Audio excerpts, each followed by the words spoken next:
welcome everyone who has joined already here. My name is Oliver Fien.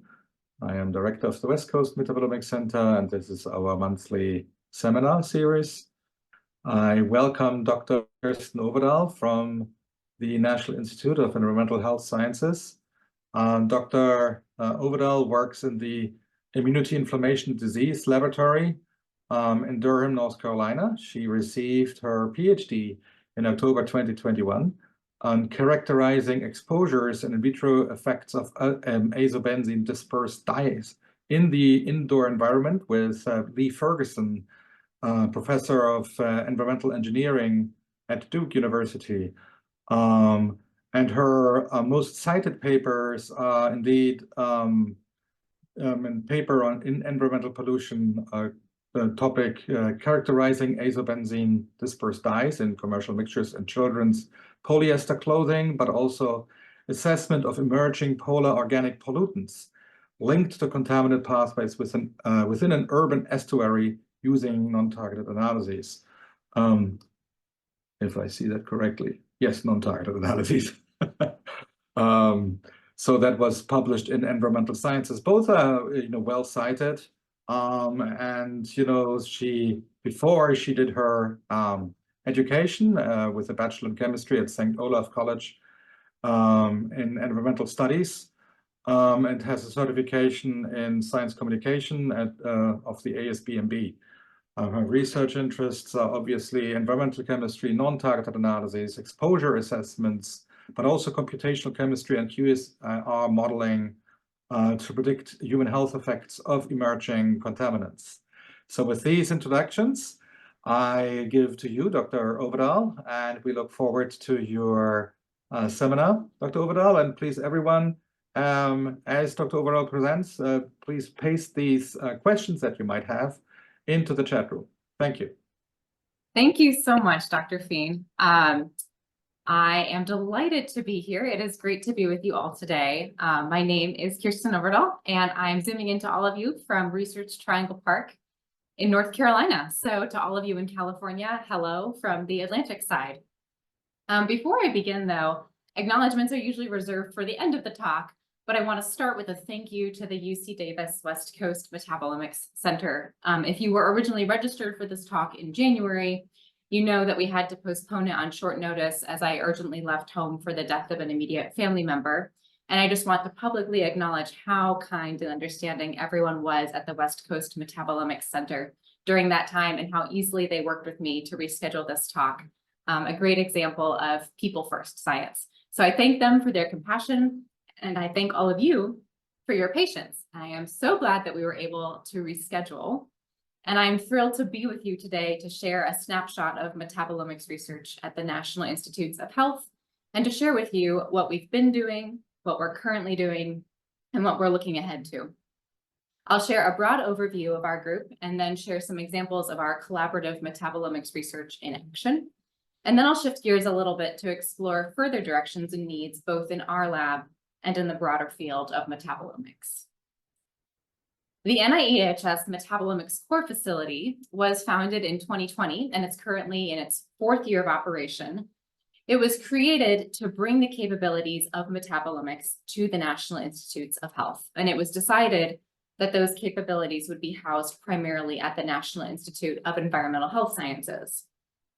Now, many people are familiar with NIH as a funding agency, but if you're not otherwise familiar with the NIEHS, we are one of the 27 institutes and research centers that make up the broader National Institutes of Health.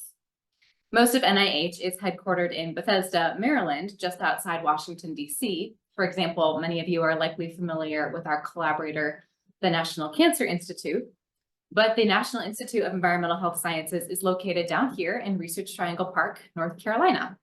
And we share a research campus with the EPA's environmental research facilities. And our 2 institutes are frequent collaborators in addressing major environmental health questions. Quite broadly, the mission of NIEHS is to discover how the environment affects people in order to promote healthier lives.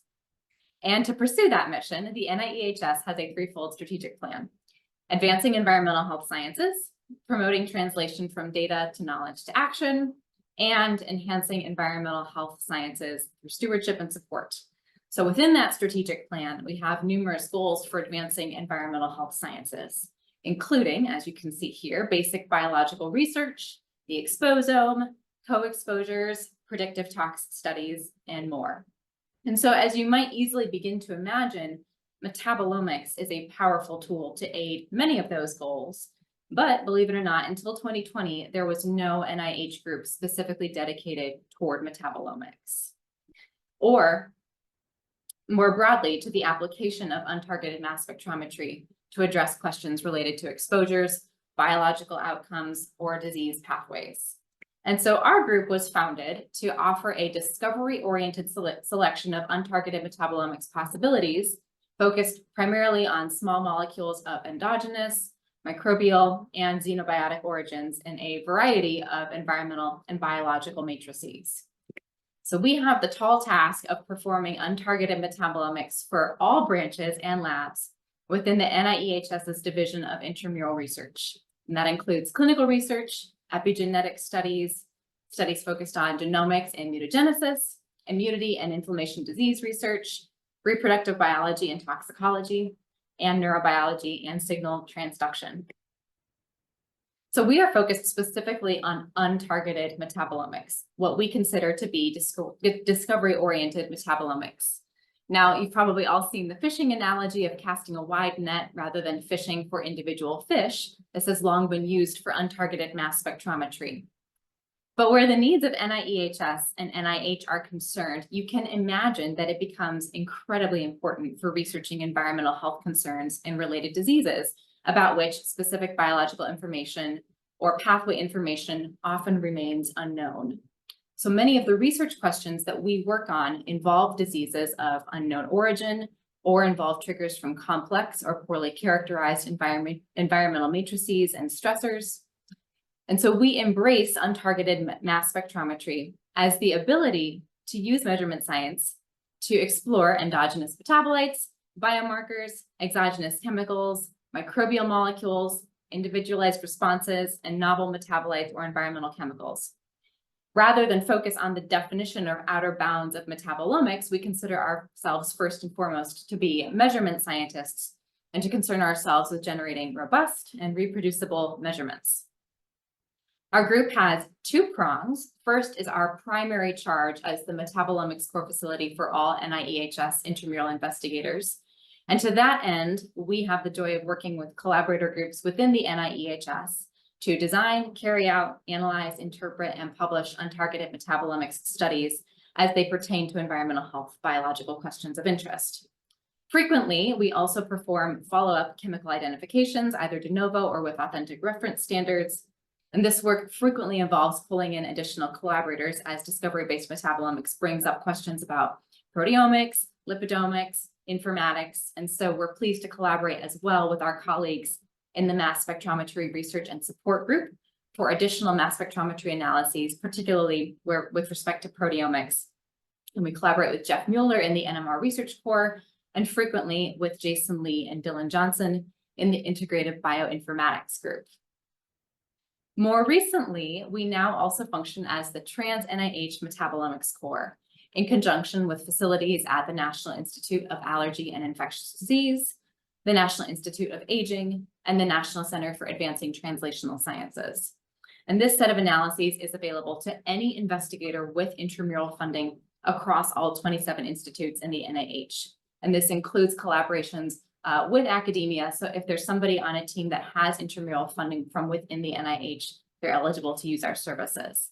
But this consortium is only about a year old, but it's already growing extremely quickly. And so as part of both the NIEHS Metabolomics Core and the Trans-NIH effort, like many metabolomics groups, we take a two-step approach of discovery first and validation second, with the bulk of our work focused on discovery. Most of our collaborators come to us at the discovery stage where they're trying to assess what biological or environmental factors might be at play in their given study or model. As I mentioned, we consider ourselves first and foremost to be measurement scientists. And so without regard to definition or classification of molecules at the outset, we're focused on the measurements of all small molecules in a sample to the extent possible, both exogenous and endogenous, as permitted by the applicability domain of our broad coverage untargeted assay. We gain insights into those measurements primarily through statistics and through biological knowledge from our own literature review or collaborator knowledge. And frequently we work with collaborators to collect other measurements from complementary techniques such as NMR or RNA-seq. Following discovery, of course, is validation, where we're often confirming putative annotations or refining or developing additional assays to address biological follow-up questions. And to power this research, we're first and foremost a mass spectrometry lab, and so we currently have 4 instruments in our space, comprising Orbitrap, quadruple time of flight, and triple quadruple abilities. We have 2 Thermo Fisher Orbitraps, a Fusion and a Lumos, and those are both coupled to the Thermo Fisher Vanquish HPLC system. And these 2 instruments are our true workhorses on which we carry out our main untargeted assay designed for broad coverage. That assay is based on reverse phase chromatography with an F5 column for resolution and efficiency, and a water acetonitrile with acetic acid gradient, coupled to collection of both MS1 and MS2 data-dependent acquisition via Thermo's Acquire X program. And just for clarity, all of the data I'll be showing today was collected via this assay on one of these 2 systems. We also have a, Bruker timsTOF Pro, which gives us ion mobility separation capabilities coupled to time of flight. And we primarily use this instrument for follow-up experimentation, particularly for further analysis of hard to resolve enantiomers or glycolysis intermediates such as hexose sugars. And a few months ago, we added a SciEx 7500 to our lab, on which we'll be building out more standard targeted metabolomics offerings for collaborators who want a more direct and quantitative pathway-based analysis for pathways such as glycolysis or TCA. And while we're not quite as high production volume as the West Coast Metabolomics Center, we do work with over 100 principal investigators throughout the NIH. We run thousands of samples per year and with multiple different matrices. So we're running all types of biological matrices, including serum, plasma, urine, feces, tissues, cells, and we run multiple types of environmental matrices as well from both the indoor and the outdoor environment. We run our instruments consistently as maintenance allows, of course. And like many cores, we grapple with the challenge of how to ensure consistency in our measurements, reduce batch effects to the greatest possible extent, and prioritize quality assurance and quality control. And while we still have room to grow, since the group's inception, we've increasingly focused our efforts on 4 areas, and those are standardization and semi-automation of sample prep and benchtop work, high throughput semi-automated data processing via Jupyter notebooks, system suitability testing, and signal response evaluation. So where standardization and semi-automation are concerned, we approach this both at the benchtop and in post-processing. We utilize a tube writer, for example, not only to label all of our tubes and vials with standardized codes, but also to send pre-labeled tubes out to our collaborators, whether here in North Carolina, up in Bethesda, or at satellite locations throughout the country. And we found that eliminating the factor of different tubes, plasticizers, and lot numbers greatly reduces the intra-population variability that we see in our data. It also eliminates transfer steps where material can easily get lost. We also have a Hamilton Star liquid handling system that we use for much of our sample preparation and reconstitution. This has not only increased the precision and accuracy of sample volumes and relative abundances in the samples, but it's also greatly eliminated the need for people hours at the benchtop, making a lot more time and space for collaborative data analysis, mass spectrometry research and discovery, and tool building and implementation. And where data processing is concerned, our group uses a Jupyter notebook to store all of our processing and post-processing code written in R and Python. And this not only ensures a standardized yet tailorable data processing approach for each project, regardless of which scientist in the group happens to be working on it, but it also allows us to better leverage the mass spec capabilities of both programming languages stored in one easy to access and implementable place. Where instrument performance is concerned, we utilize a system suitability evaluation built primarily by my colleagues, Dr. Dylan Johnson and Dr. Heather Winter, that allows us to assess instrument performance before acquiring samples rather than in post-processing, as often happens. And this program is built on the MassQL language, and it is an executable interface easily run on any computer that, following the acquisition of your standard mixture of choice, In our case, we use a carnitine standards mix. This automatically evaluates the stability of those standard mixture results. It produces a visual readout, as you see here, of the peak and retention time for each compound, comparing the actual peak to a theoretical Gaussian peak. So you see the actual peak in black here versus the Gaussian peak in red, and also showing where that peak falls within the user-defined boundaries of acceptable retention times for each compound. And this not only saves time and resources during sample acquisition, but also offers us detailed insight on how things are shifting over time, giving us a trackable metric of multiple instrument and system components that we can then use to check for optimization and also to monitor performance over time. Where data cleaning is concerned, we have implemented a strategy of signal response evaluation of untargeted mass spectrometry data. So this is specifically ultra-high performance liquid chromatography coupled to high resolution mass spectrometry data. And we published this work last year in JASMUS. And this is a method by which to assess individual features in untargeted data based on the fundamental principle that if more of a given feature is present, a corresponding increase in the signal should be obtained. This assumption underlies many of the downstream conclusions that we draw with our data about variance, fold change, statistical significance, but we can't actually take that assumption for granted. We need to verify that our data actually meets this assumption in order to draw those conclusions. Previous similar work has been published on this using Pearson's correlation to assess signal response. And we built on that previous work by implementing multiple metrics by which to evaluate the response. And so specifically in this particular model, users can choose between Spearman's P, which is assessment of a monotonic response, Pearson's R, assessing a linear response, or coefficient of determination, or R squared, and fit to a linear model. We've also incorporated filtering thresholds such as p-value using statistics tests performed on Spearman and Pearson correlations. This work allows us to balance two different needs, the needs of reducing the false discovery rate, or type 2 error, with the risk of filtering out true discoveries, or type 1 error. And I've showed the signal response evaluation process here. We utilize a pooled QC sample generated from individual experimental samples, and we analyze that QC repeatedly via multiple injections or dilutions. Feature finding is then performed on that pooled QC, and signal response evaluation is performed based on user-selected metrics and values. Compounds filtered out based on this evaluation are thus filtered out of the experimental sample data. And here you see illustrated results of feature finding via the signal response evaluation performed, in this case, on NIST SRM 1950, which is the NIST plasma SRM, using different metrics. The features obtained from NIST SRM 1950 analysis were evaluated with Spearman correlation, which you see on the left, Pearson's correlation in the middle, and coefficient of determination on the right. We typically use parameters of p equals 0.05 for Spearman and Pearson, and r squared equals 0.7 for coefficient of determination, which are shown here. Features with negative correlations or no correlation are filtered out and shown in red. And you can see that, as you might imagine, the number of features filtered out increases as the parameters become more stringent.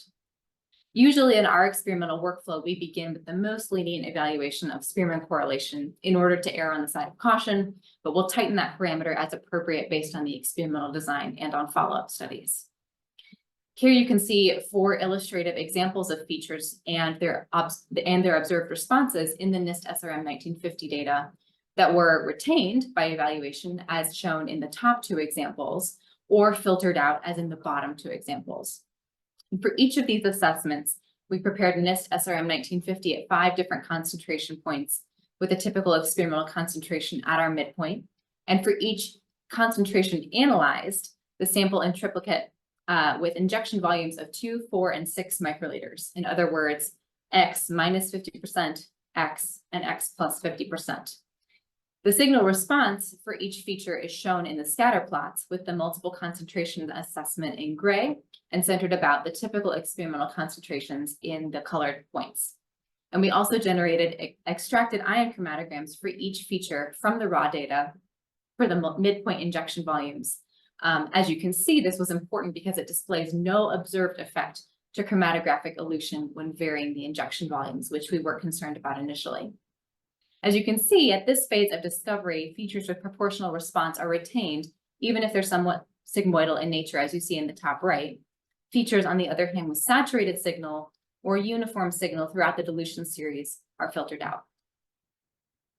So I want to turn my attention now towards showing you a few different examples of our metabolomics collaborations in action. While the majority of examples that I'll show come from our work specifically with NIEHS collaborators, I mentioned that we have two arms of our lab, NIEHS metabolomics and trans NIH metabolomics. And among all the NIH institutes, we're fortunate to have incredible collaborators and to be able to apply these metabolomics workflows to work on a diverse breadth of topics. So the first example I want to share with you is a project that we published last year with Dr. Aaron West and Claudia Kemper's group at the National Heart, Lung, and Blood Institute. The Kemper Lab works to understand unexpected roles of intracellular activity in regulating key basic processes of the cell and disease. And they focus specifically on the role of direct regulation of CD4 plus T cells, or T4 cells, on adaptive immunity. So as part of this, they were interested in exploring the role of arginase 1. Broadly, arginase 1 is known to be a hallmark of immunoregulatory macrophages, but the role of its expression in T cells is disputed.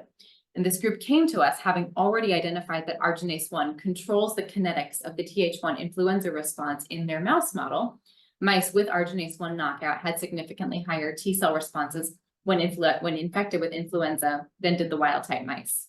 And so they wanted to dive deeper into the metabolic differences between these T cells, cells from wild type mice and cells from the arginase 1 knockout mice. So we performed untargeted metabolomics of these murine cells following in vitro activation. And after sample processing, data acquisition, and data analysis, univariate statistics with FDR correction identified numerous differential compounds between the knockout and wild type cells. Among these, we identified glutamine as one of the metabolites most differentially abundant between the arginase 1 knockout and wild type cells, with glutamine levels strongly reduced in the knockout cells, as you can see here. This was an intriguing finding because while it's known that glutamine feeds the TCA cycle in T cells, glutamine can also be utilized to generate ornithine and polyamines, which is particularly important during Th1 induction. Aaron and Claudia therefore wanted to explore whether a proportion of glutamine might be shunted from anaplerosis into ornithine and polyamine production in these T4 cells lacking arginase 1 expression. In order to do that, we also examined levels of the TCA intermediates glutamate and alpha-ketoglutarate. And what we found was that while the knockout cells had normal glutamine uptake, both glutamate and alpha-ketoglutarate were reduced in the knockout cells. Collectively, these metabolomics results indicate that arginase 1 deficiency might trigger alterations in glutamine metabolism, which then may contribute to changes in Th1 responses in mice. I next want to share an example of our work from a partnership within the NIEHS clinical research branch. While we're on a different campus than Bethesda, where a lot of the clinical NIH research typically happens, we're fortunate to have a robust clinical research facility right here in RTP, in the building right next to our lab, that focuses on a number of areas, including reproductive health. And we partnered in this case with Dr. Janet Hall's group in the NIEHS clinical research branch to use untargeted metabolomics as a tool to investigate the consequences of energy restriction in healthy women. Now, if you're wondering why do this, while there are many studies on the health effects of obesity, and in fact, most metabolomics-based studies of energy restriction to date focus on overweight or obese persons, far fewer studies are conducted to understand the metabolic effects of caloric restriction in lean, healthy individuals. But this gap in research is concerning, considering that we know over 35% of normal or underweight women in the US report attempting to lose weight.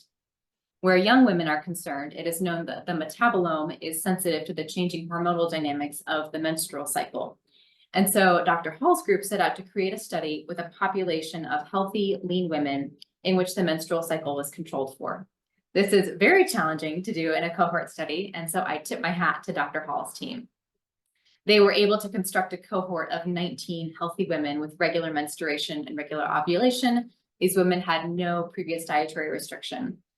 And so after the first menstrual cycle, the cohort was administered a neutral energy availability diet of 45 kilocalories per kilogram of lean body mass per day.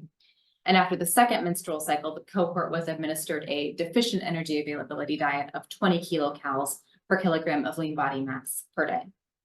At the time of both diet intervention, a fasted blood sample was taken for each subject, first prior to breakfast, and then following lunch and a metabolic period of 3 hours, blood samples were taken every 20 minutes. So we received serum samples for untargeted metabolomics, and all data was acquired on our Thermo Fisher Vanquish coupled to the Thermo Overtrack Fusion. Data was processed initially in Compound Discoverer, and then QC'd and further processed in Jupyter Notebooks.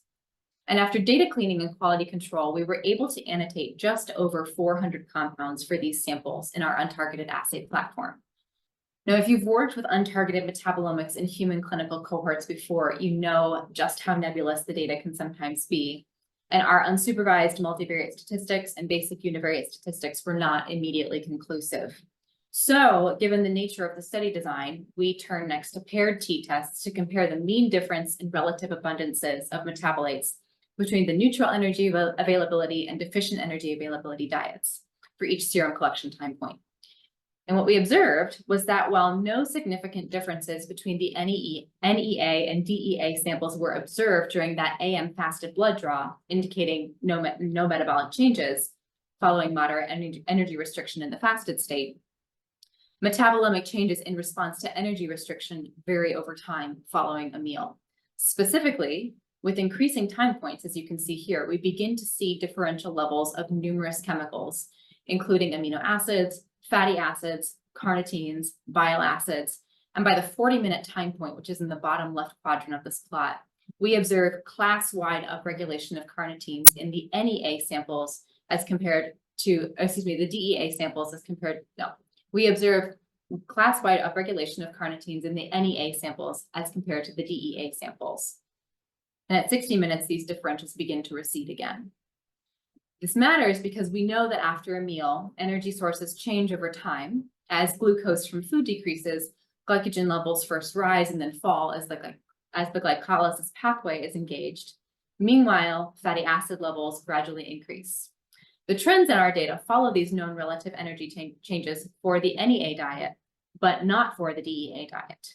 And these data suggest that given what we know about the interactions of glycolysis, fatty acid metabolism, and TCA, increased carnitines may shuttle fatty acids into the mitochondria where they are then oxidized for energy for digestion in the setting of caloric restriction.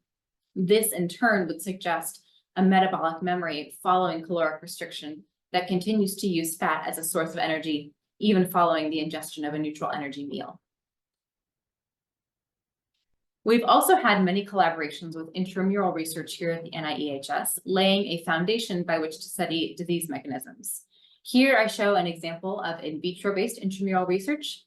This ongoing collaboration is with Paul Dosch's group in the Genome Integrity and Structural Biology Laboratory, and it uses yeast as a model for environmentally triggered DNA damage and mutagenesis. Previous work by this group had deciphered the mutational signature of oxidative stress in yeast DNA, and they wanted to follow up that work to characterize the metabolome of yeast under stress, specifically to understand the effects of stressors, potassium bromate and hydrogen peroxide on the yeast metabolome. We performed untargeted metabolomics on yeast replicates treated with 3 conditions: MOC, hydrogen peroxide, and potassium bromate, and we examined data via unsupervised multivariate statistics and univariate statistics. PCA, as you can see here, showed variance driven by treatment type. Yeast with MOC treatment separates cleanly from stressor-treated yeast, but differences between hydrogen peroxide and potassium bromate are less clear here.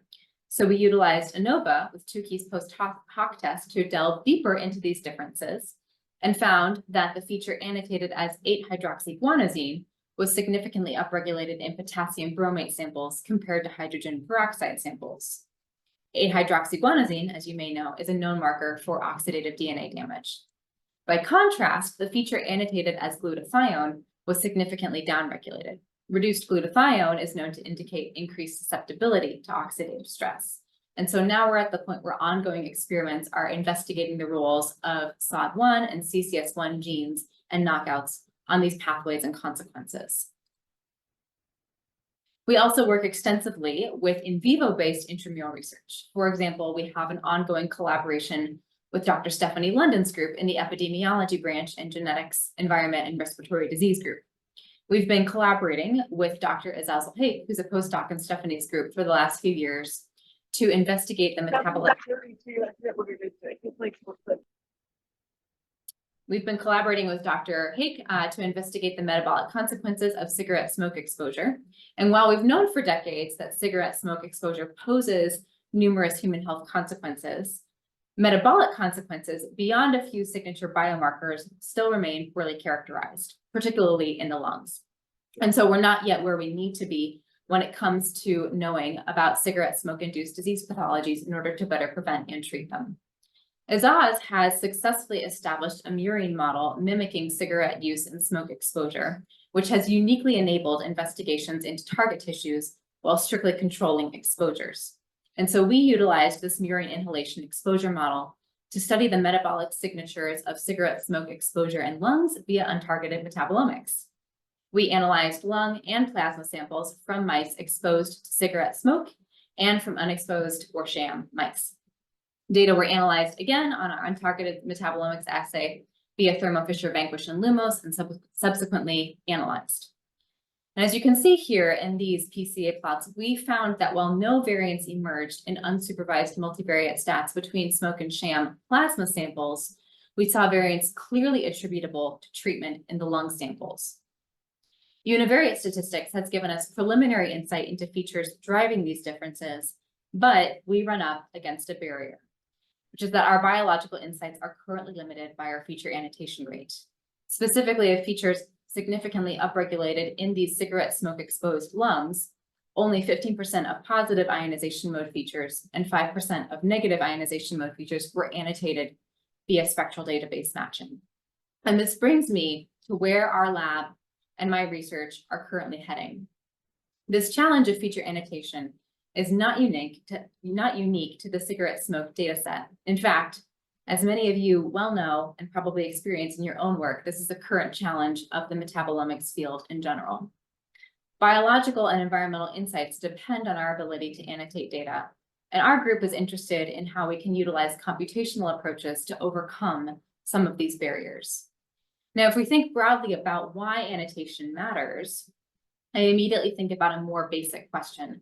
What are we looking for and how do we look for it? And this might seem to have an obvious answer, but computational advancements to date depend on how you approach this question. For instance, I have two lenses, as Dr. Feen mentioned in the introduction. My graduate training was at Duke's Center for Environmental Exposomics with Drs. Lee Ferguson and Heather Stapleton, approaching environmental health by thinking mainly about exogenous compounds. Now I'm at the National Institutes of Health working in metabolomics and approaching environmental health questions by considering endogenous chemicals. These fields still to date tend to get siloed, but I firmly believe that they're two sides of the same coin, and that coin is the ideal pipeline of moving from sample to spectrum to structure to consequence. More broadly, many of the current goals of exposomics and metabolomics as we look toward the future are focusing on horizon scanning for the purposes of conceptualizing the human toxome. It's a critical part of our mission statement here at the NIH, and it's where a lot of our work will be heading in the next 5 or 10 years. So if we unpack this basic question, what are we looking for? A bit further, we could instead ask the question, what instrumental or computational abilities currently hinder our abilities to perform effective horizon scanning and achieve a comprehensive assessment of the toxome?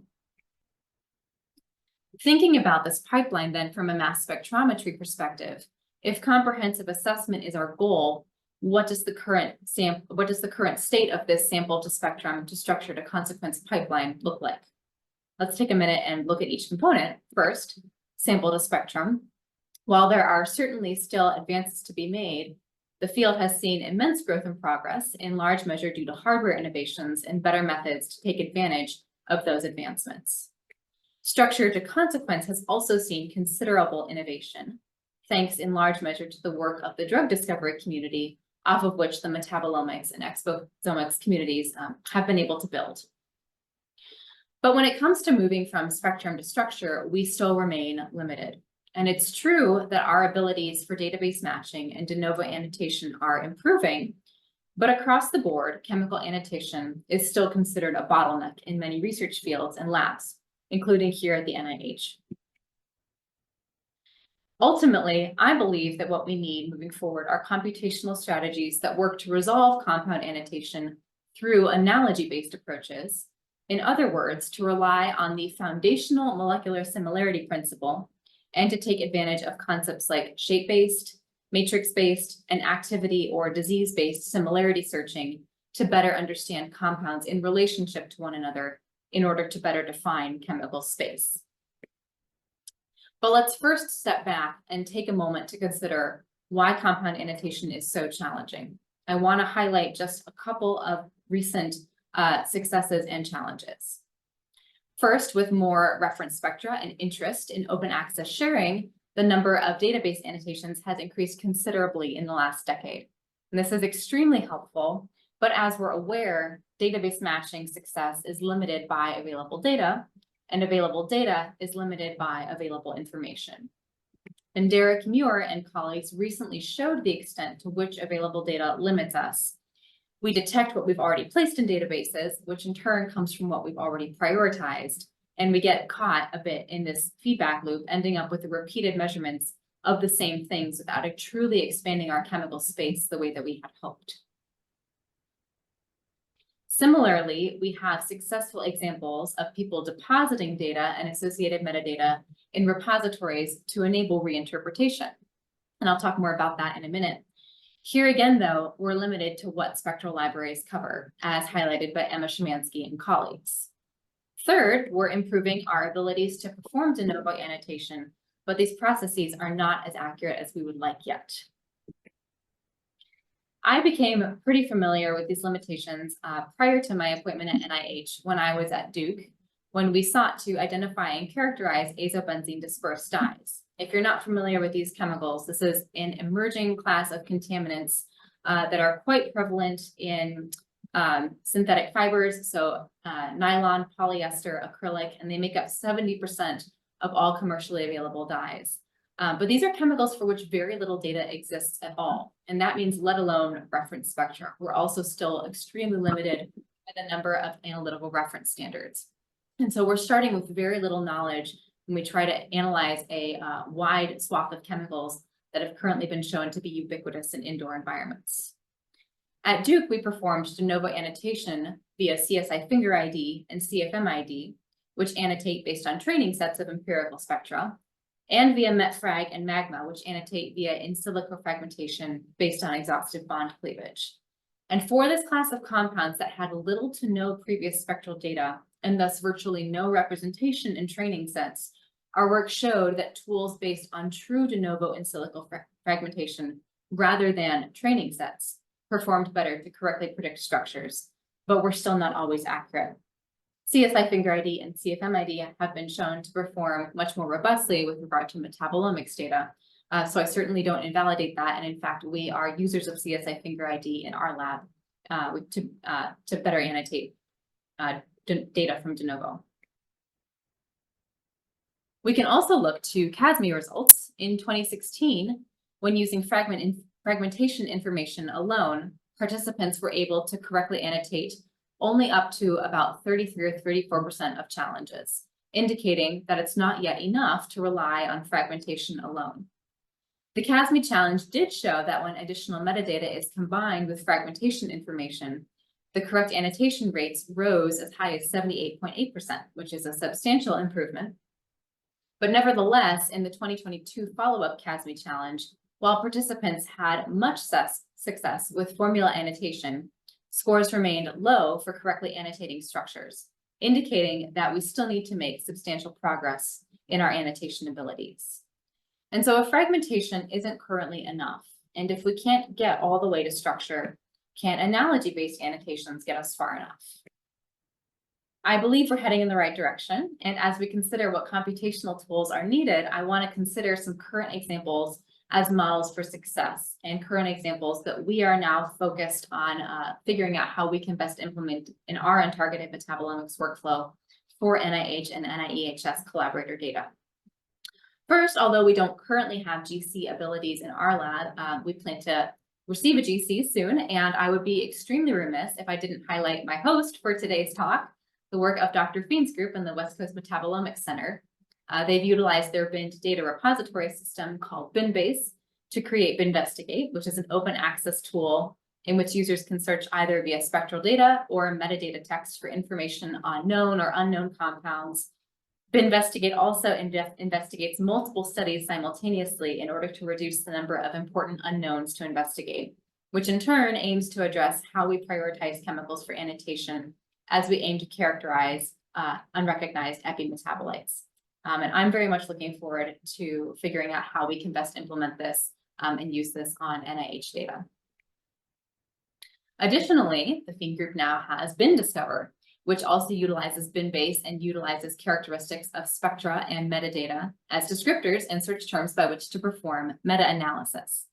BinDiscover employs a continual process of defining reference spectra in order to continually hone the annotation process with new information, which is not only exciting for this tool, but I think a model for other tools as well. I also want to highlight a few LC applicable or currently LC optimized tools. The first of which is molecular networking, which allows us to operate on analogy via spectral patterns. We are frequent users of this in our laboratory, and this computational strategy identifies potential similarities among all MSMS spectra within a data set, operating on the assumption that structurally related molecules produce similar fragmentation patterns. And as a result, unknown but structurally related molecules can be annotated according to analogy based on fragmentation patterns. And this is particularly helpful for us when we have, for example, an endogenous consequence of an exogenous exposure, and the exogenous exposure has not yet been well characterized, meaning that the endogenous exposure also is not well characterized. And we rely on these similarity fragmentation patterns to start to characterize molecules for which maybe there's poor spectral data in reference libraries or which are simply not populated in reference libraries. Employing these principles of molecular networking is Redo, which was built by my supervisor, Alan Yarmush. And this aims to address the reality that leveraging data between data sets is difficult. And to overcome that, Redo is a tool for repository scale molecular networking. It finds uniformly formatted public MSMS data in GMPS via formatted metadata and extends the pattern-based analogy annotation process to metadata associations as well, improving the ability to annotate unknown chemical analogs across different data sets or sample types. So for a group like ours that incorporates multiple different questions asked upon the same matrix, for example, multiple people come to us asking different questions, but all with a serum sample or a plasma sample, we can begin to compare these data sets across data sets, or particularly if we have one research question using multiple different sample matrices typed, we can also begin to incorporate the metadata at that point as well. Finally, I would like to highlight MassQL, authored in part by our group, and which we use extensively in our lab. MassQL, as you may be familiar, takes the use of spectral patterns one step further to create a vendor-agnostic search tool that is compatible with all mass spectrometry data. And this is an open source query language that implements common mass spectrometry terminology to build consensus vocabulary, in which spectral components are utilized as descriptors by which to search data. MassQL enables the user to be able to search for known patterns of chemical classes within and across mass spectrometry data sets. And as I mentioned earlier in my talk, we not only utilize MassQL in its existing form in the publication, but we use it as a language basis by which to build other tools, such as the system suitability test that you saw earlier. We're also currently using MassQL to build out pathway analysis for our collaborators so that we can more easily search for things like glycolysis intermediates, TCA intermediates, or whatever pathway our collaborators are interested in, so that we don't just have to be limited by things like KEGG database entries. And these current examples of success leave me personally wanting more. These tools and the groups behind them have shown us that it's possible to forego simple reliance just on database matching or just on fragmentation data, and instead to utilize these components as part of a comprehensive package of spectral descriptors by which we can understand how a molecule, whether known to us or not, fits into relationship with others. More importantly, these groups have shown through numerous examples in the literature that this approach is successful both for gaining insight on specific molecules and for better understanding the scope of chemical space.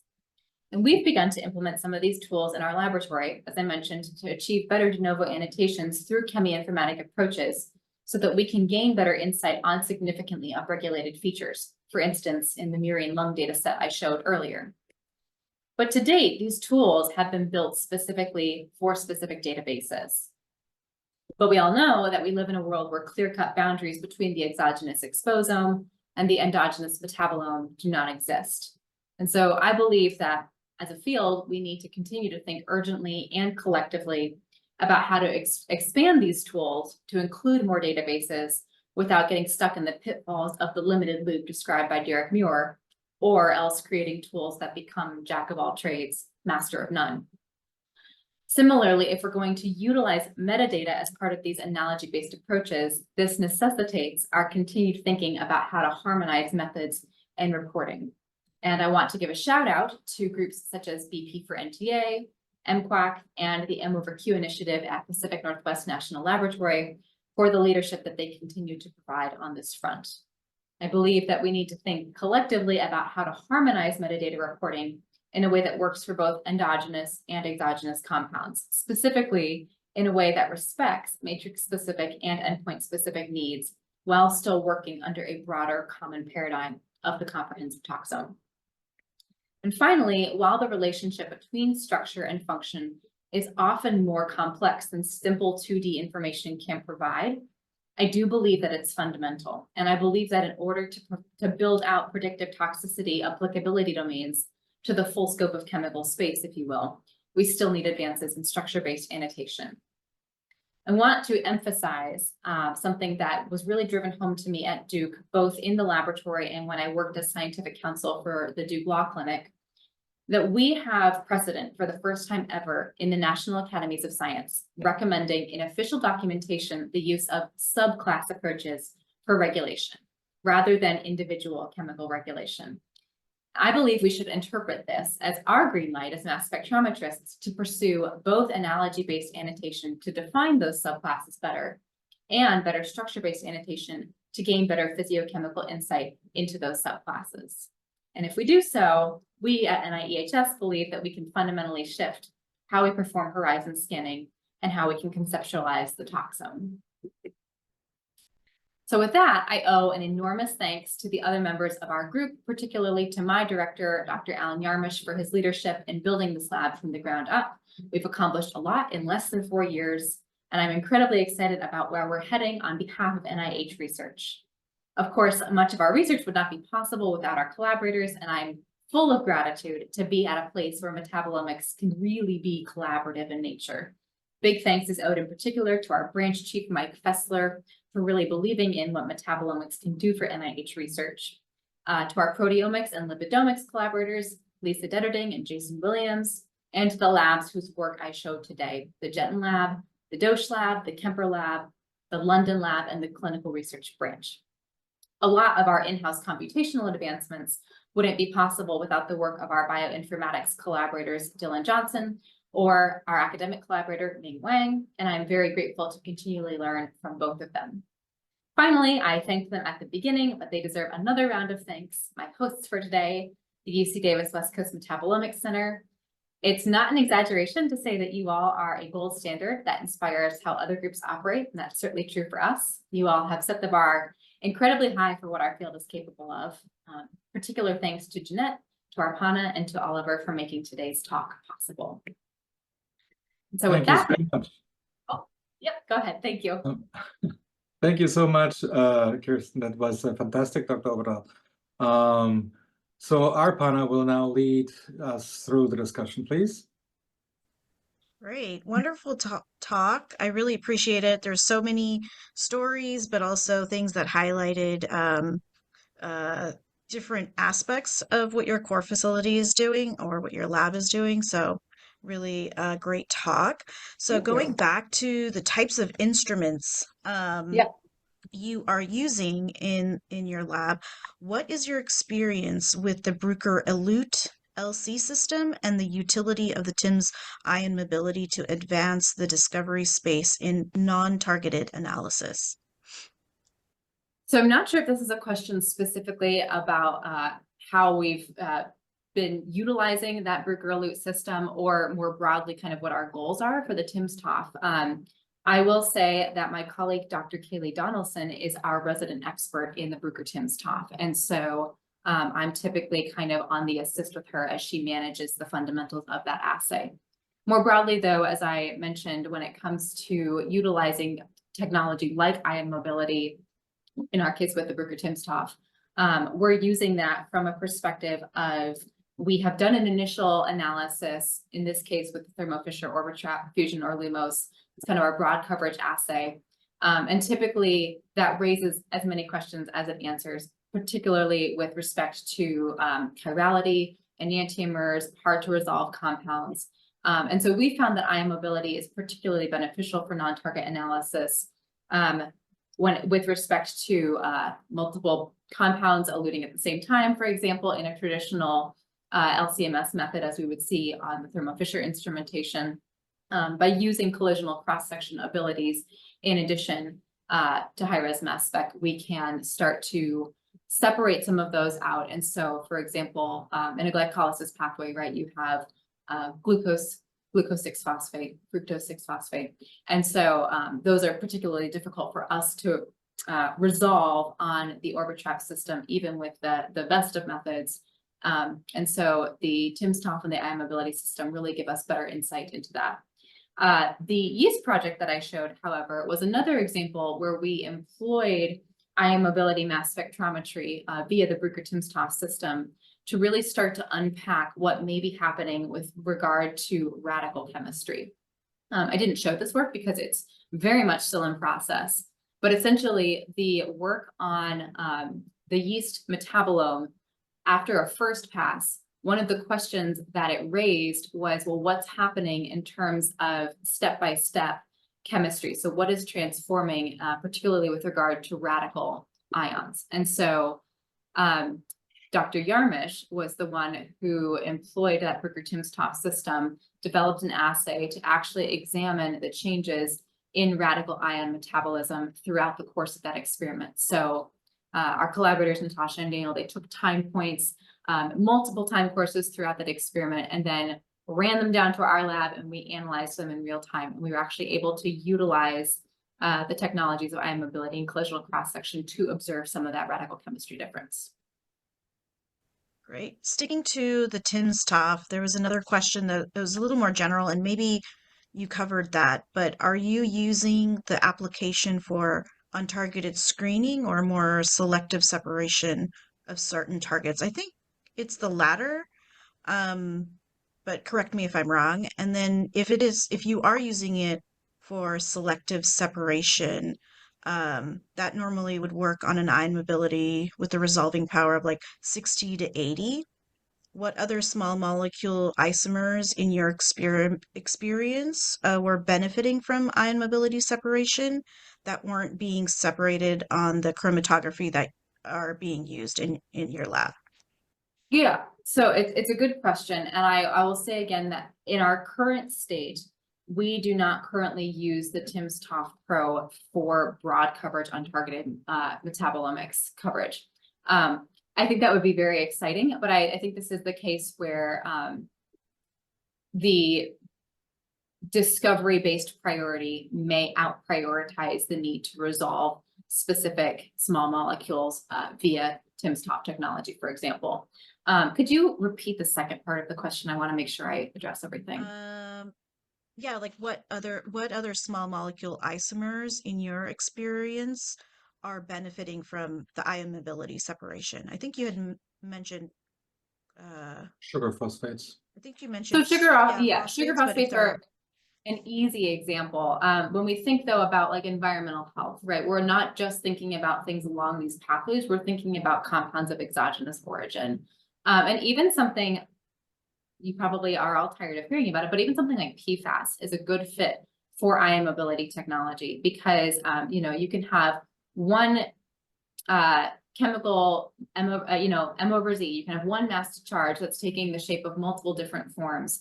And so For example, Aaron Baker's group, and my colleague, Dr. Donaldson, came from Aaron Baker's group, has shown the way that ion mobility can be used to resolve these PFAS compounds. That's a much different example than sugar phosphates. I also mentioned azobenzene dispersed dyes. And while I will say that while we have not yet looked at azobenzene dispersed dyes specifically on the timsTOF Pro, used ion mobility technology there, we are planning to.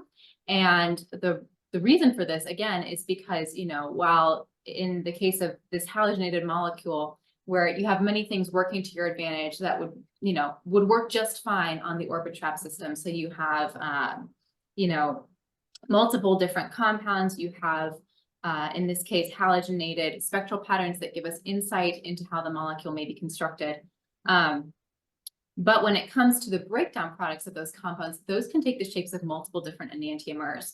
And preliminary toxicological insight has shown that conformation does matter for toxicity. And so moving forward, that would be a priority to understand, particularly since that's an example where the exogenous source affects what we're seeing at the endogenous stage. Thank you for sharing your experience with that instrument.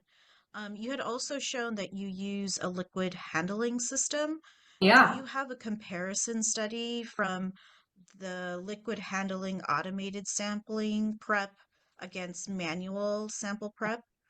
And We if you do. could speak to that if you do have. Yeah, that's in comparisons. process now. As you may imagine, before trusting the liquid handling, Hamilton is a wonderful company, but before trusting the handling system with hundreds of precious samples, we did a robust evaluation of a comparison study. And we found that, like I mentioned, I think we all have pretty robust benchtop skills in the lab, but simply by nature of the way that, the sensitivity of an untargeted metabolomics assay works, for example, you will inevitably see slight variations, even from pipetting skills. And so we had everybody in the group contribute to this study, and then we've run multiple different tests on the Hamilton system as well to compare. And we do see better accuracy and better precision with our samples in multiple different matrices. I will say, currently we are only using the Hamilton system for serum, plasma, urine, and cells. So we haven't expanded that study out past those 4 matrices, because those are our 4 most common matrices that come to us right now. Okay, and I think this is a good segue. Well, I guess I want to ask one question before we move into the next one about your methods. Are the extractions primarily not biphasic then in what you're working with? Just like, do you have experience with the liquid handling and biphasic separation of Yeah, that's a solvents? good question. Or does So it handle that? just as we have kind of a standard broad coverage untargeted metabolomics assay, typically we also have standard pre-processing procedures that we're doing on these samples to prepare them. And in most cases, that would be something like a 4-to-1 methanol crash. And that's really where the Hamilton systems is shining, because it's very easy to, queue everything up and set up that 4-to-1 methanol extraction and crash. There's still some manual work involved, pulling things off in order to let them crash for minimum 30 minutes for protein precipitation in the freezer. But we greatly reduce the amount of bench time needed. For things like more specific liquid extractions that need more detail, we just did one a couple weeks ago that involved chloroform, for example. That's still happening at the benchtop manually, both because we haven't evaluated the system, frankly, for that, and also just for safety reasons. Of course, thanks for sharing. And now switching over a little bit, this is the last question on the methods and applications that are used in the lab. Are you using other types of chromatography methods to increase coverage in your untargeted analysis? I know you mentioned you use the F5 reverse phase column. Yeah. And to that, another participant had also asked if you use both positive and negative mode, and as well as Hillick if you use that. Yes, I knew I was going to get a Hillick question. So thank you for asking it. Short answer, yes, we use Hillock. It is not currently part of our standard offering because we have found that we can get the broad coverage we need for discovery-based work at this stage with reverse phase. We are currently in the process of essentially, I showed you we have 2 overtrap systems. They are operating for all intents and purposes identically to one another, and we do extensive system suitability checks to make sure that that's true. But that's essentially what was set up. We are transitioning to a point where one will be reverse phase and one will be Hillock, so that we can perform both types of analyses on the same samples if needed. And we're particularly looking forward to broadening our Hillock capabilities for urine samples in particular, because there are some compounds that just are getting a little lost right now in our current method. But I think I'm looking forward to seeing what the dual abilities of reverse phase and Hillock on the identical system will offer us. Great, thank you. And that was a perfect segue into our next topic of system suitability. Yeah. You had shown a slide with some peaks and the overlay of like the red and the black peaks to show the points. How many data points do you think we need across a peak? Your peak width on that slide looked about 0.25 minutes, some maybe 15 seconds. It looked like maybe some of them had 12 data points. So what are your thoughts on how many data points we might need across a peak? This is a fantastic question, and I will say the true expert in this is my colleague Dylan Johnson and Heather Winter. However, we kind of worked as a team to build this out, and I think this will come as no surprise, but I think the more data points we have to look at that peak, the better. 12 is kind of the minimum, to be honest, and that was an example from a very controlled study where we knew exactly what we were expecting. Experimental data, as we collect more and more and more, we add every system suitability check we do to that database, basically. And so that graphic, I believe I built this talk for January initially, as you know, and so even between January and now, we have far more data than we would have at that point. And so I don't know that I would say I would go less than 12, but we certainly have more than 12 at this point. And so I think one of the cool things about system suitability is you're continually checking your data based on what you've previously done. And so data evaluates data in a way that kind of offers a continual training feedback. And how many standards are you using in that workflow currently? I mean, you said you've already improved it from January to March now.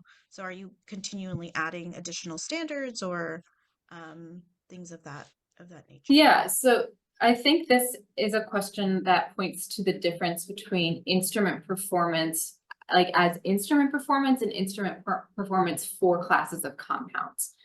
With the carnitine standards, I'm talking about instrument performance as instrument performance. So we run I believe there are 8 standards in that mix, and these are deuterated carnitine standards.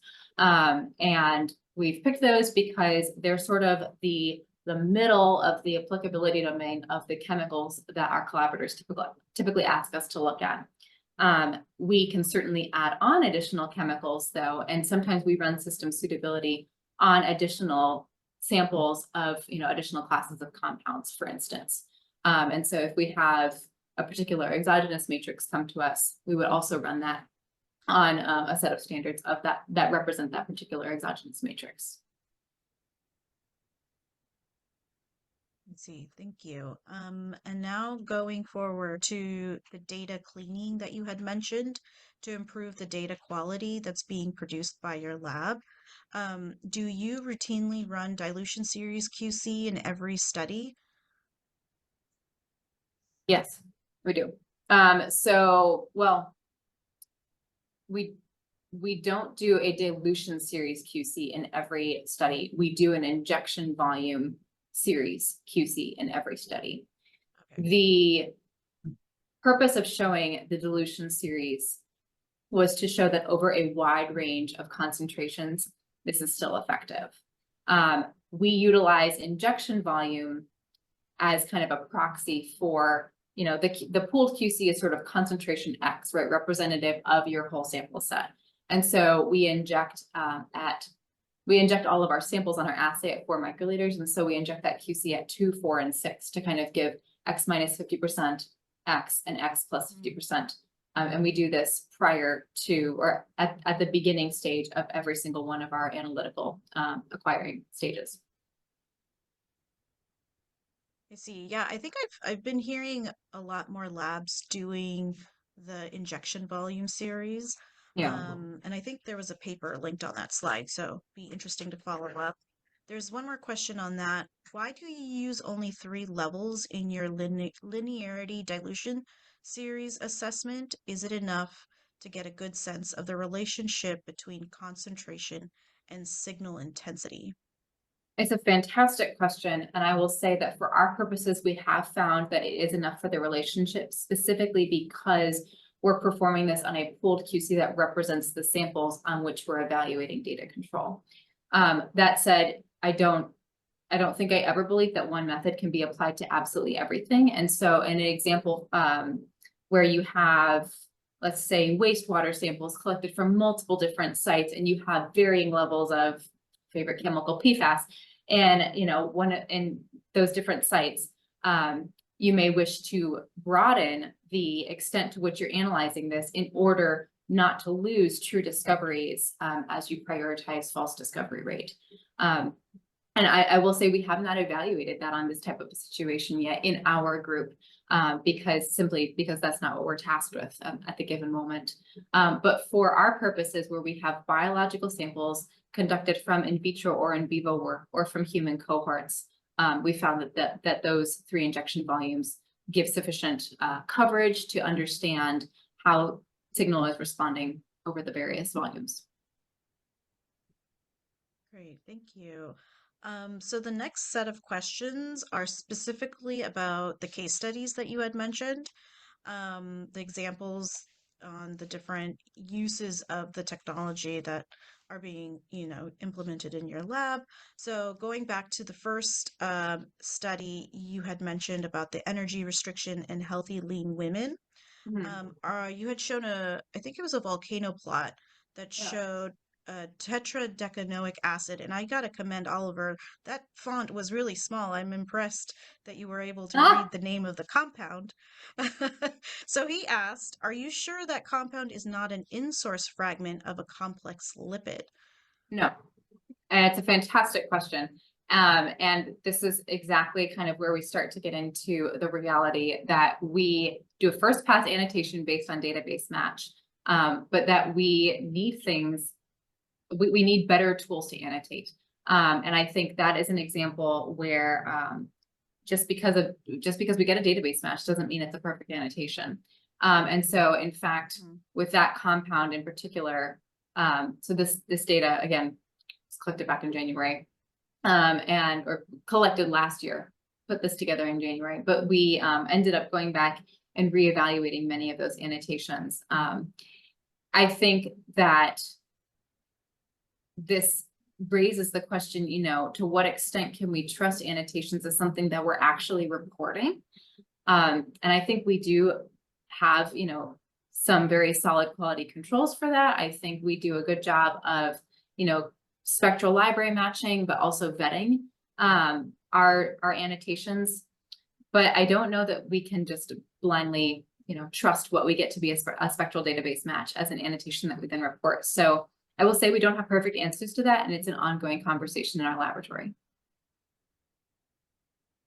So to add to that, because I am interested in compound ID and, providing confidence, is there a different level of, scrutiny within an organization like NIEHS when it comes to providing MSI level confidence? Do you have your own system, or do you kind of regularly follow what is used by the community, or do you even, report MSI levels for your annotations? So we do utilize have those MSI, discussions about. We do utilize MSI levels. I will say that I think we have kind of two dueling things that come up. The first is that I think NIH or not, we all should be careful about the annotations we're reporting. I think some people have the approach of like, well, it's probably right, so we can go with it. And other people have the approach of like, well, until we know it's right, we should exercise caution. I'll admit I tend to fall in the second camp. Until we know it's right, we should exercise caution. But without an analog reference standard, how do we actually truly know it's truly right? And I think that's where some of those de novo annotation tools come into play. Another challenge, though, is that, we are producing collaborative data for biological questions for biologists for whom untargeted metabolomics, it is not the endpoint, it is the first point of discovery for downstream experiments. And so at the end of the day, they are looking for, a certain amount of certainty and confidence in those annotations, something to truly hang their hat on so that they can conduct further downstream experiments. And so the annotations we give them are critical, the amount of confidence. And so we tend to only report MS1 and MS2 in terms of the MSI levels, MS1 and MS2 annotations back to our collaborators. We are currently in the process of shifting how we do this a little bit in order to incorporate some of that analogy-based annotation that I talked about at the end. Okay, great. And sticking to this Healthy Lean Women study, you had showed paired t-test, or I guess the comment is paired t-test does not properly include time series trend when you sample every 20 minutes. Are you planning to do some more in-depth time series analysis? Yep, so these were paired t-tests per time point per person. And that kind of, when you have a cohort of human beings, different time points, different diets, I think you need multiple levels of statistical analyses and bioinformatics for something like this. And the short answer is yes. And that has been done at this stage. That gets into bioinformatics that exceeds my bioinformatics capabilities, I will say. And so I will leave that to my colleague, Dr. Sam Molesbury. Okay, wonderful. And then the last question on this study, was the order of feeding normal or energy restricted diets randomized? So I guess were the feedings normal and the energy restricted diets randomized? Were these the only acute feeding or maintenance on restricted diet for a time? If maintained, for how long? Oh, I understand the question. So that's a good question. This was an experiment where the cohort of participants, I believe they ate a normal diet up until the normal energy availability snack. And then their nutrition was monitored and controlled for during that gap month. And then the deficient energy availability snack was consumed after the second menstrual cycle was over. I think that to be fully honest with you, one of the challenges of this study is that it's very hard to control diet before the program starts. And so I think that was where, they're hoping to repeat the study down the line with the same cohort, since they've, normalized this to menstrual cycles, which is, it took years to do. And so I think they'd like to stick with the same cohort.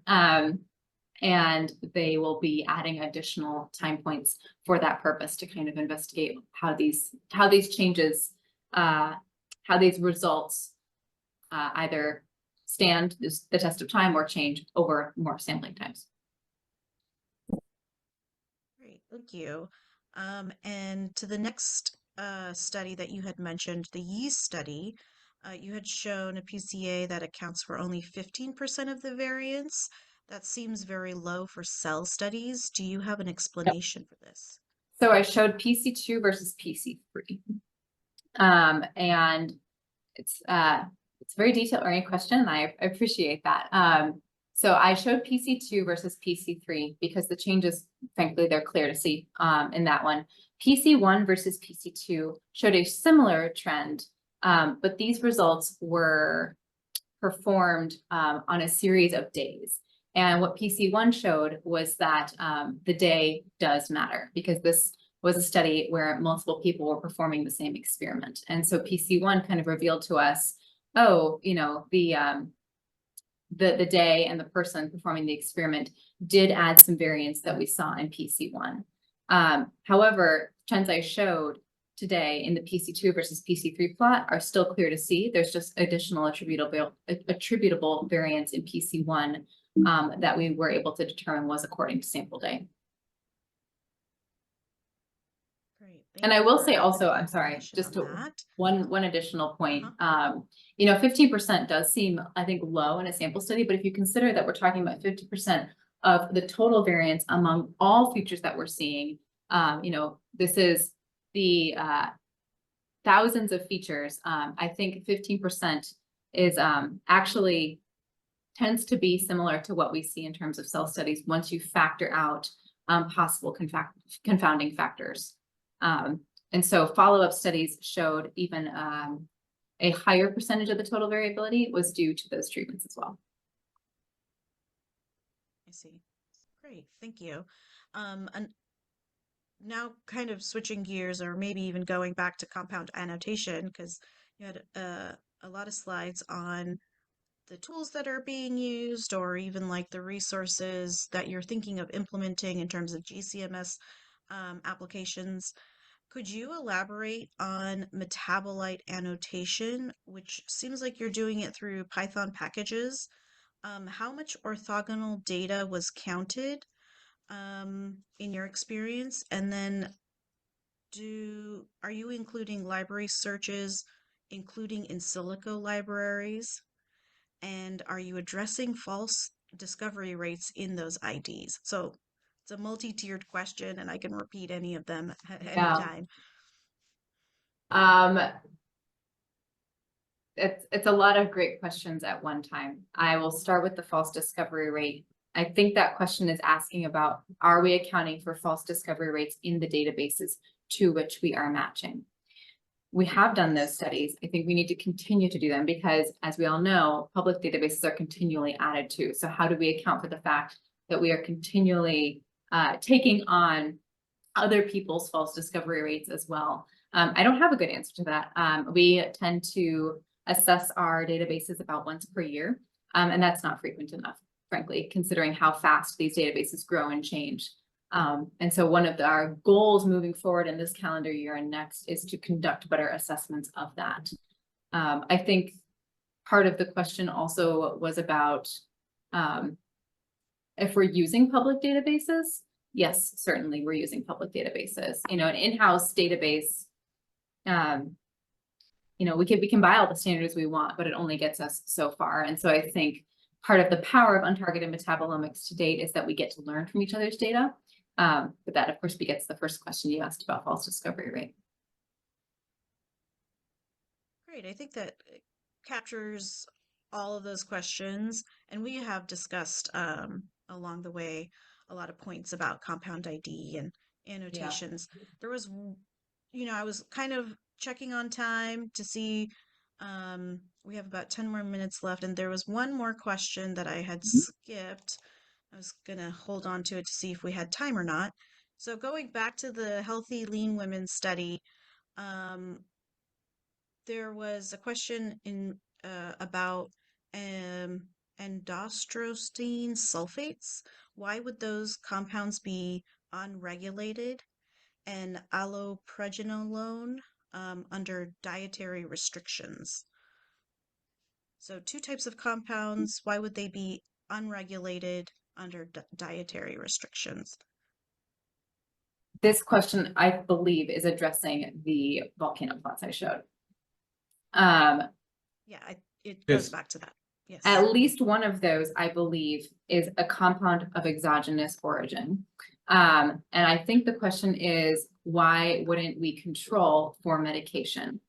You can correct me if I'm wrong, but that's kind of how I'm interpreting this question. Medications were controlled to the extent possible. However, I think in any human cohort, if you work with human data, you know that one of your #1 challenges is the way that people comply with the study. And I think particularly given the fact that these samples were taken on cycle day 1 menstruation. These are teenage women who may be experiencing some pain, and they also may have additional medications that were not accounted for in study design. And that's something that I think this cohort was given great thought. And also, you know, I think that it's not a perfect cohort ultimately. I don't know if that answers the question. Good enough. I think it does. Yeah. Okay. Yeah. I believe so. So those were the last set of questions from the chat. We got so many. So to all the participants that are still on and that had put a question in the chat, appreciate it. Very well thought, very, like you were saying, very detailed oriented questions. Yeah. So again, I really appreciated the talk. I thought it was very, you know, it covered almost all parts for different audiences. So I always appreciate talks that do that. With that, we do have about 7 minutes or so. If there are any other questions, or Oliver, if you'd like to make a final remark. But again, thank you again for a wonderful talk, Dr. Overdahl. Thank you. And also for a perfect delivery of your talk. Thanks. You know, it's always great to have speakers who actually speak clearly and flawlessly. Thank you so much. Thank you, Oliver.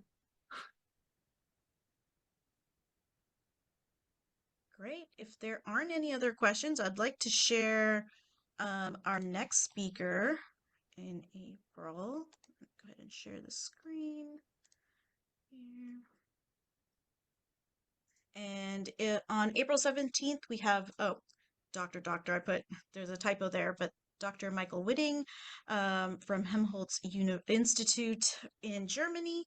He'll be talking about the use of orthogonal to MS, the use of information orthogonal to MS in metabolite identification. So really talking more about annotations, identification. We're all very much interested in those topics, but he's specifically discussing the role of retention time, CCS, and CO, which I'm not familiar what that stands for. John, you have a question. Yeah, actually, I do. I just had a thought. So, Kirsten, you were talking about MSID and the needs of the collaborators that are trying to do investigative pathway analysis, etc. Has there been any attempt to work with the collaborators and their biology to help refine and reinforce any of the target IDs? So plausibility of identification based on the biology. Yes, I think that is a fantastic question. There has been, and I think this is where one of the both advantages and challenges of working with so many biological questions and so many matrices is that the stages that we're at with these various biological questions and matrices, it's kind of contingent on that. But I think, you know, you heard me reference glycolysis and TCA over and over again. And yes, those are some fundamental pathways, but we've gained so much insight from collaborators and from collaborator needs in that, and really realizing where assays shine and where they need maybe a little work, or whether, like I said, maybe additional compatible tools like iMobility are really where we need to turn to for some of those follow-up studies. In fact, that is a huge driving reason behind why we bought the SCIEX 7500 in the first place, is realizing that our untargeted platform, again, great for discovery. It doesn't answer all the questions collaborators are looking for. So thanks. And then one other quick comment, question from the suitability studies and the stability of the instrumentation stuff. One of the things we've seen in the lab is that zwitterionic compounds are particularly sensitive and telling of the system. I didn't know if you have anything like that in your system suitability evaluations. Oh.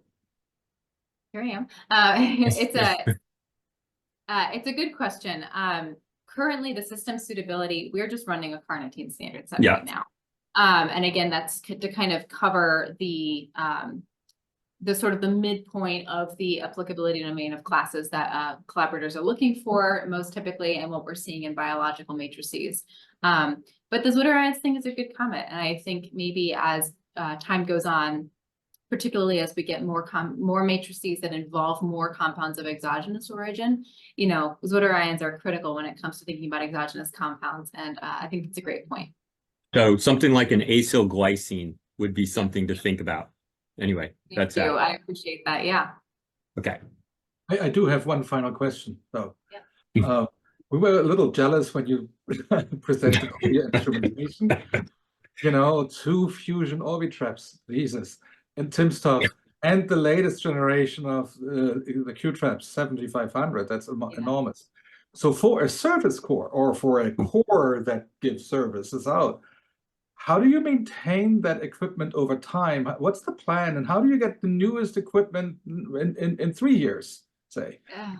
Well, this is partly asking a question that has to do with the budget, and I have no control over that. Okay. So I give kudos to the folks above me. And quite frankly, there are days where I'm very grateful that I don't have to deal with that part of it. I will say, we budget for service, and we are meticulous about maintenance, and continual instrument checks, continual, performance evaluations.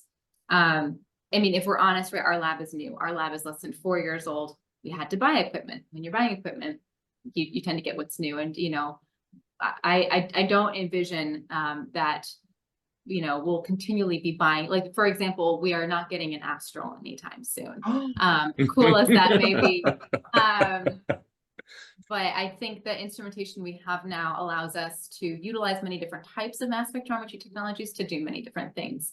And so I think that now that we're sort of, you know, we have our feet firmly, well, as firmly as you can in a core, feet firmly on the ground, you know, we're really looking forward to building out multiple types of assays with these instruments we have. All right, good. All right. Well, thank you again, Dr. Overdahl, and I hope we see you soon again. Thank Please you. feel free Likewise. to join our free public seminars. Anyone can come anytime. Right? Okay, thanks everyone for joining. I Thank hope to see you you. next month.